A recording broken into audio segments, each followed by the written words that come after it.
for other suitable locations.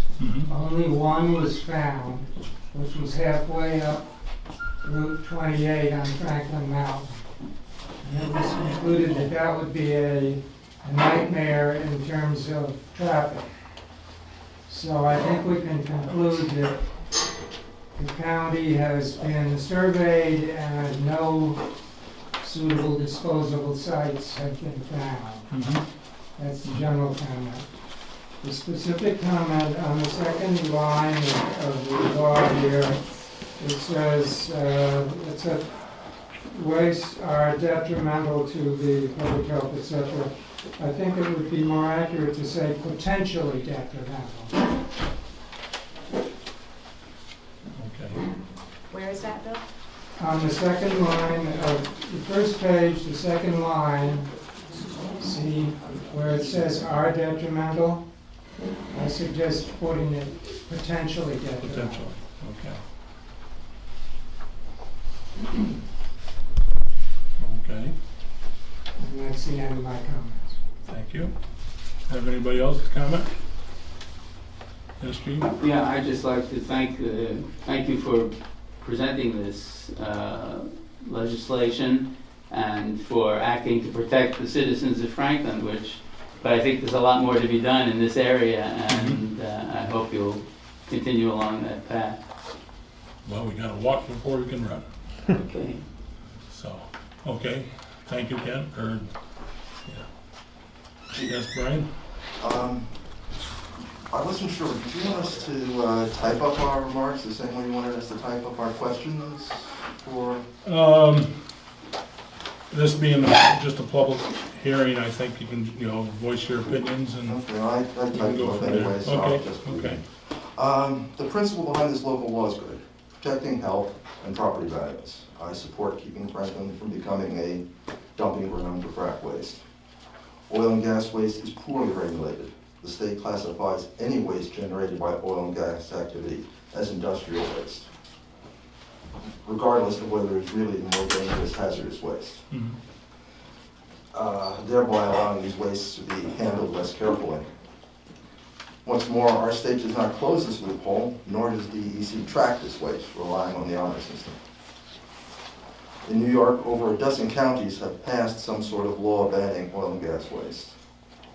Laws similar to this one have been passed in Tioga and Thompson to the west, Schoharie and Albany to the east.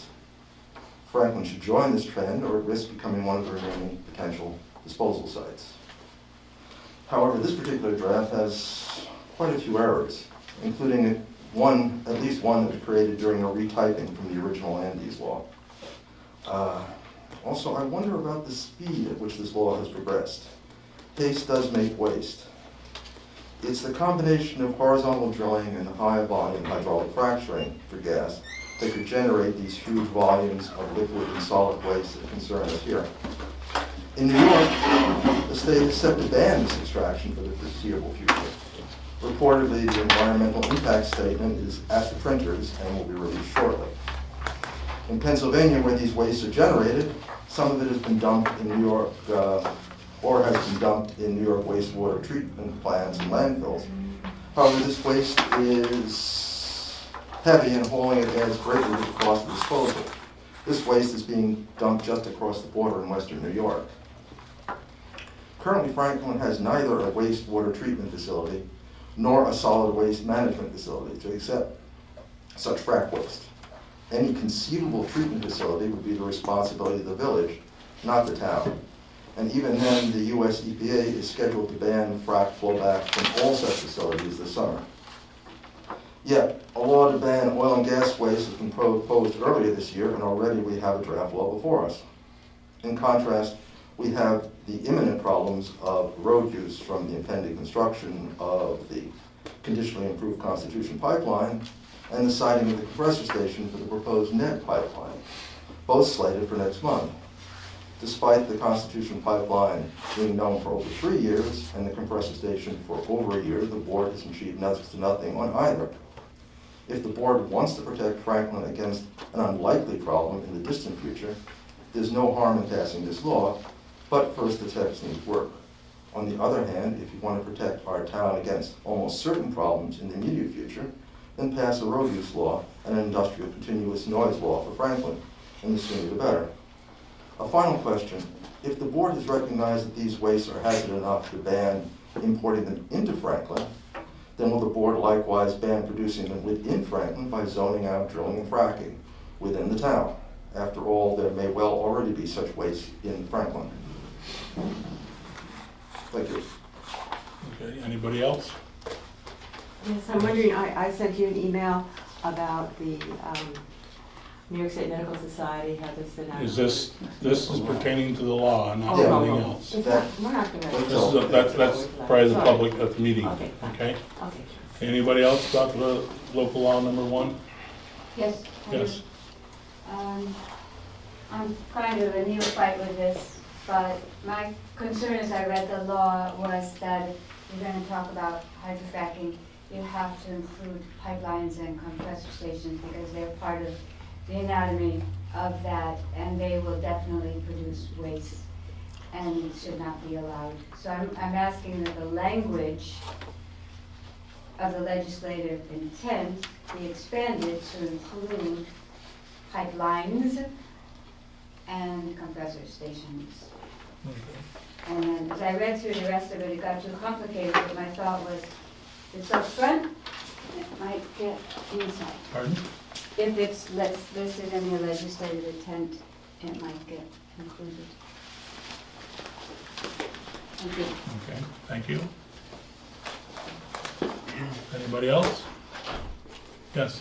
I am new to laws, and I don't know this section 7, severability, what does that mean? That some part of it can, is this in terms of a fine or some ruling? It's what they call boilerplate, and it means that one part of the thing is struck down, the rest still maintains.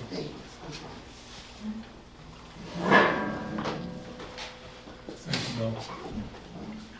I guess that explains it. Okay, Thank you. thank you. Anybody else? Well, I move we close the public hearing, and as it was advertised, we'll go right into a regular meeting then. And we'll have the reading of the last month's minutes, please, Connie.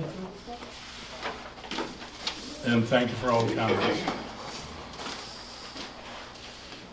The regular monthly meeting of the Franklin Town Board was called to order at 7:30 by Supervisor Jeff Taggart. Present were Don Smith, Garrett Sitz, David Grant, Lisa Hike, Supervisor Jeff Taggart, Highway Superintendent Mark Lang, and Paul Warner. Also present was Shane Strong, Kylan Essenbaum, Jan Mulroy, Tim Mulroy, William Young, Don Ritz, Mike Howland, Linda Bevelacqua, Pete Bevelacqua, Mike Wallace, White Bruno, Nancy Clunan, John Clunan, Jamie Archibald, Liz Serro, Jason Starr, Paul DeAndrea, Brian Brock, Roger Reed, Tony Brewer, Thomas Collier, John Alessi, Rose Cleveland, Maureen McQuillan Jones, Stephen Jones, and reporter Robert Cairns. The minutes from the March 3rd meeting were read. Don Smith made a motion to accept the minutes as read. Garrett Sitz seconded the motion, and all agreed. Highway Superintendent Mark Lang opened the bids for the trucking of crushed limestone and the purchasing of diesel fuel, heating oil, pipe, and liquid calcium chloride. Carver Sand and Gravel bid $8.60 per ton to deliver all stone products. Cobleskill Stone Products bid $8.25 per ton to deliver all stone products. Hanson bid $17.14 per ton for 1A, $17.75 per ton for 1B, $16.75 per ton for 1ST, and $16.75 per ton for 1 and 2 mix. The Hanson bid was for the cost and delivery of the stone products. After combining the price of stone with the trucking charges, the cost is as follows. Do you want them all read? I can continue. Carver Sand and Gravel, 1A, $18.60 per ton. Cobleskill Stone, $19.25 per ton. Hanson, $17.75 per ton. 1B, $16.60 per ton for Carver sand and gravel. Cobleskill stone, $16.25 per ton. Hanson, $17.75 per ton. 1ST, Carver sand and gravel, $16.60 per ton. Cobleskill stone, $16.25 per ton. Hanson, $16.75 per ton. 1 and 2 mix, Carver sand and gravel, $16.85 per ton. Cobleskill stone, $16.35 per ton. Hanson trucking, $16.75 per ton. Garrett Sitz made a motion to accept the bid of $17.75 per ton from Hanson for stone product 1A, and the bid of $16.25 per ton from Cobleskill Stone Products for stone products 1B and 1ST, and the bid of $16.35 per ton from Cobleskill Stone Products for stone product 1 and 2 mix. David Grant seconded the motion and all agreed. Moravito Energy Products submitted the only bid for fuel oil and heating oil. They bid a fixed price of $2.4539 per gallon for heating oil and a fluctuating price of rack plus 2.2715 per gallon. For low sulfur diesel, they bid a fixed price of $2.3082 per gallon and a fluctuating price of rack plus 0.2211 per gallon. For winter blend diesel, they bid a fixed price of $2.597 per gallon and a fluctuating price of rack plus 0.2511 per gallon. Garrett Sitz made a motion to accept the firm bids of $2.4539 per gallon for heating oil, $2.3082 per gallon for low sulfur diesel, and $2.597 per gallon for winter blend diesel. David Grant seconded the motion and all agreed. 3 bids were received for liquid calcium chloride. Gorman bid .82 per gallon, Peckham Materials Corporation bid .803 per gallon, and Sucoat bid $1.19 per gallon. Garrett Sitz made a motion to accept the bid of .803 per gallon delivered and applied from Peckham Materials Corporation. David Grant seconded the motion and all agreed. Steel Sales Inc. and Sherburne submitted the only bid for pipe. Don Smith made a motion to review the price at the county and to purchase pipe from Steel Sales Inc. if less expensive than the county bid, and to use the county bid if Steel Sales Inc. bid is more expensive. Garrett Sitz seconded the motion and all agreed. Don Smith made a motion to go into executive session regarding legal matters at 8 o'clock. Lisa Hike seconded the motion and all agreed. Garrett Sitz made a motion to go out of executive session at 8:10. David Grant seconded the motion and all agreed. Lisa Hike made a motion to change legal counsel to Coughlin and Gerhart. David Grant seconded the motion and all agreed. Lisa Hike reported for the Kellogg Trust. 4 new dugouts have been ordered and are being built by students from the Milford BOCES. Tweedy Construction will be repairing the embankment by the footbridge. In regards to the proposed roundabout at the intersection of New York State Route 357 and Route 28, Mike Collins stated he would rather not have the bypass lane that would allow traffic coming from Oneonta going to Franklin to avoid the roundabout. The town board did not take a position on the issue. Mike Wallace would like additional road signs placed on Case Hill Road. Tim Mulroy expressed his concern about the impact on the forest and wildlife habitat due to the clearing of trees to build a pipeline. Jason Starr would like a noise ordinance adopted. All board members indicated that they were against a noise ordinance. Supervisor Jeff Taggart offered a resolution stating the town board of Franklin is against a compressor station being situated in the town of Franklin until all environmental questions have been satisfied. Garrett Sitz made a motion to adopt the resolution. Lisa Hike seconded the motion and all agreed. Garrett Sitz made a motion to have a public hearing for a local law governing the sale, application, and disposal of waste associated with oil and natural gas exploration, extraction, and storage activities to be held on May 5th at 7 o'clock. David Grant seconded the motion and all agreed. Mark Lang reported for the Highway Department. He would like to have a smoke and heat detector system installed at the town garage. He received an estimate of $10,665.03 for an installation of a system from ZS Securities. Mark would like to rent a grader at the cost of $4,500 per month. Lisa Hike made a motion to rent a grader. David Grant seconded the motion and all agreed. The purchase of equipment was discussed. Mark would like to purchase an excavator, a dual wheel truck, and a dump box. David Grant made a motion to advertise for bids for a dual wheel truck and a dump box. Lisa Hike seconded the motion and all agreed. Garrett Sitz reported for the Recreation Committee. A pool director has been hired. Jeff Taggart reported for the planning board. There will be a public hearing in March for a wedding venue on Post Road. In May, there will be a public hearing for a medical office on County Route 21. Vouchers were submitted for audit and payment. With no further business to come before the board, Garrett Sitz moved for adjournment at 10 o'clock. David Grant seconded the motion, and all agreed. Thank you, Connie. Any additions or corrections? Well, I make a motion. So the minutes are ready. You have a second? Yep. All in Second favor? Aye. Okay. Okay, Ken, I think you're normally first on the agenda. I don't know how you got there, but you're still there. Well, it's good tonight, I've got an ill wife at home, so I'm going to. Okay. In round numbers, our checking account balance on April 30th was $42,000. Morgan Stanley portfolio value was $934,000. We earned in April $2,200, and maybe the most interesting is that, because we did the seaming between November and now, between November through March, the portfolio earned $21,893. Tweedy Construction is intending to do the abutment repair just as soon as they can legally say that the stream level is low and there's no weather forecast that would raise it appreciably while they're working. He's already purchased the big stone, so he's ready to go in that regard. I'm working with Gates Cole. We're kind of reviewing the Kellogg portion of the insurance. Want the board to know as soon as you get the new figures, then we will immediately reimburse you for the athletic and common fields area, the community education center, and the board of directors policy. And we may add on, this is what they're working on now, a contents coverage for the education center and our rental space. Okay, question on that, Yes. Ken. So this is not, what you're gonna find out is how much this is, billed to the town. Right. It's not gonna be your own separate policy. No, you can't.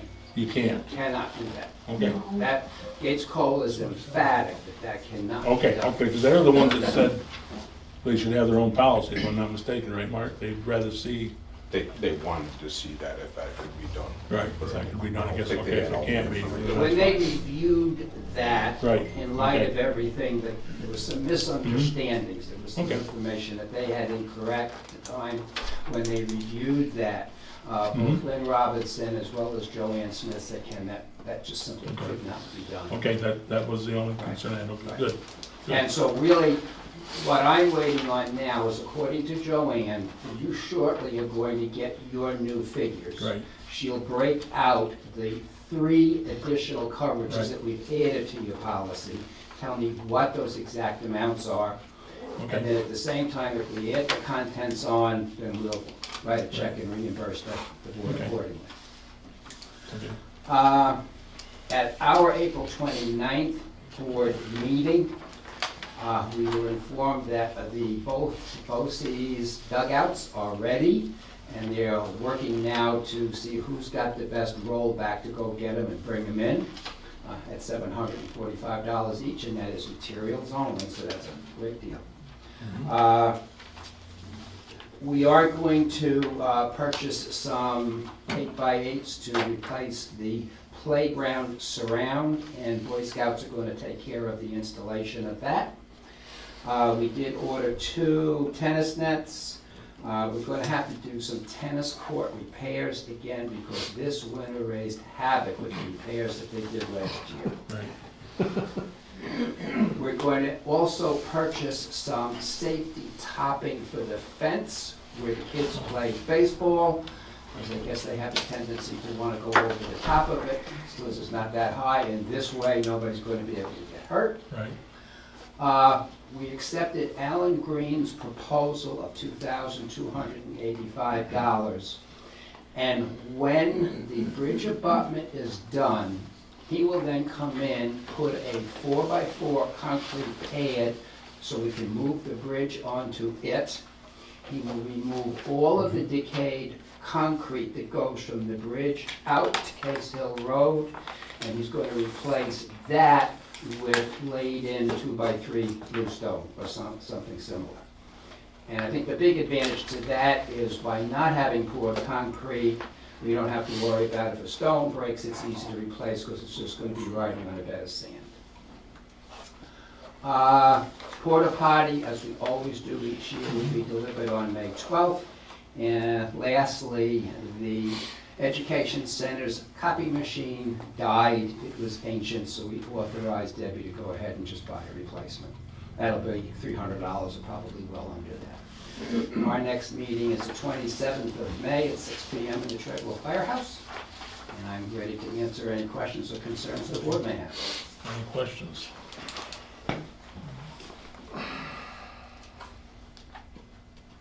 Okay, has anybody else got questions for Ken?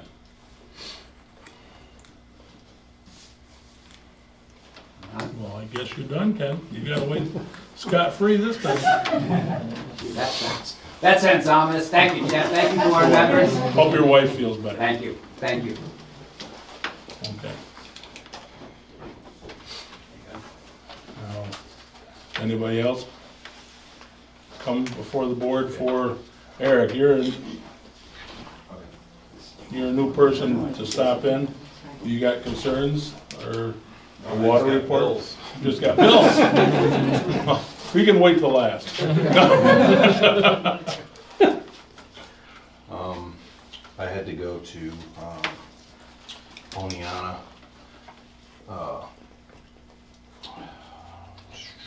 the water treatment plant there, because Spectrum Analytical is no longer doing routes and through Delhi and stuff. So we had to do that. This I paid today.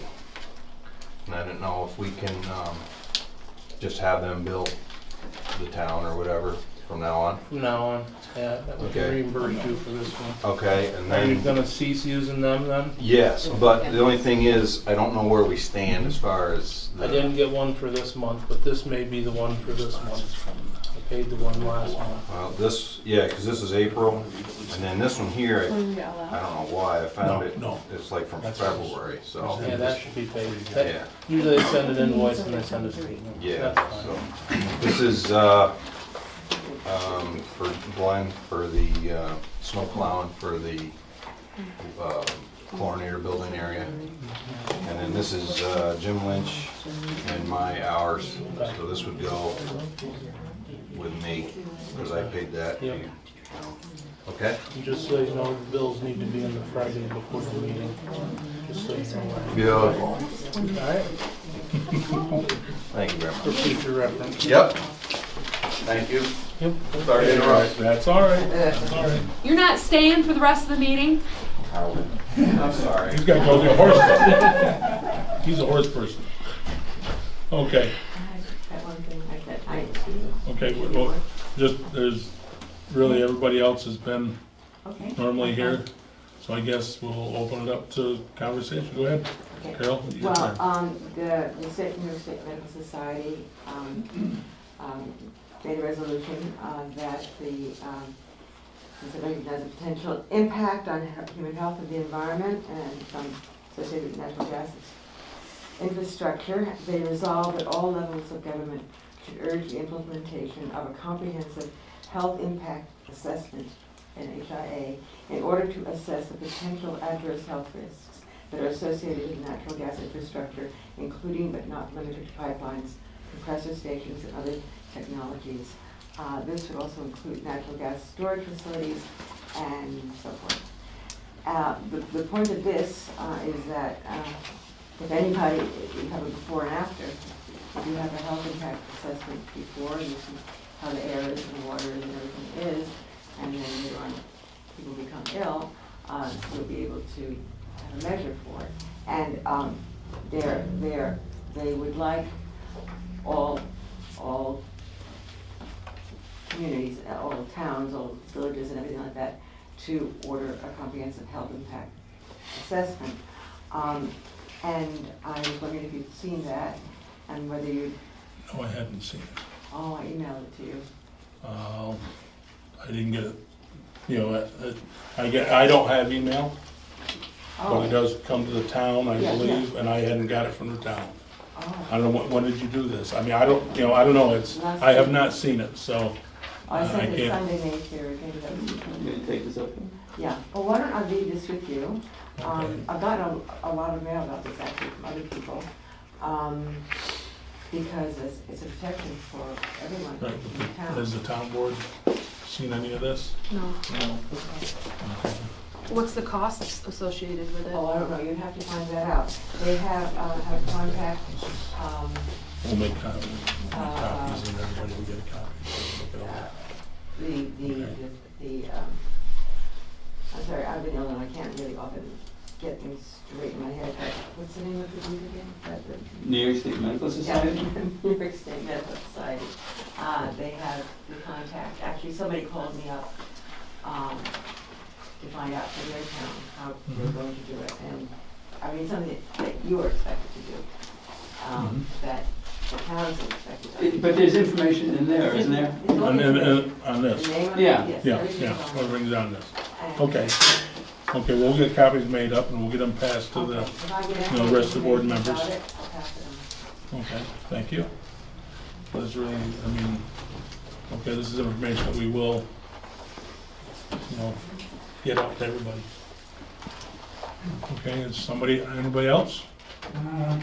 Bill? Yeah, about the road use law proposal.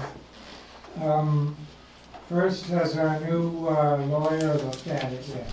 Yes, I talked to her last Thursday, I think it was, and they have talked with Constitution, and they were getting together with Constitution's lawyer either between Friday and Thursday of this week. You know, Friday of last week and Thursday of this week, and she was hoping to have it finalized at that time. I see, so they're negotiating.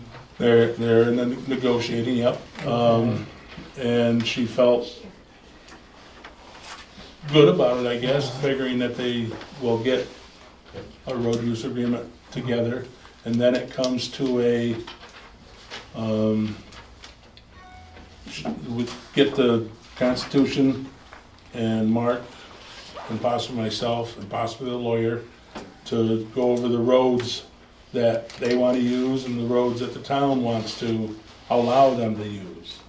You know, Mark knows the roads better than I do and better than they do, and what roads might take it better than others or whatever. So we get an agreement at that time on that too, but that's after they get the, you know, road use agreement. So, Done up. okay, it's in process of negotiation. Yes, yes. There's been some ideas thrown around about should there be a law requiring a road use agreement, or is the road use agreement by itself sufficient? Well, it depends on what lawyer you talk to. Because one lawyer group I've heard says you should have a law and then a road use agreement. And another lawyer group will say if you have a good road use law or That's all road you use need. agreement, it's adequate. I see. And this is what the company Garrett, Kaufman and Gerhardt, So the people that's who what they work- recommend is just a good road use agreement. Okay, so our current lawyer just says all we need is a good Yes. agreement. That's what they've done. Okay. Okay. Now, I had a couple of comments on the text. I don't know whether this will still be valid by the time they get the new text. You mean on the road use agreement? Right, and negotiated, but. Well, that's something they're taking care of, Bill. Let me If you- just make the comments anyway. Parts 2, C, and D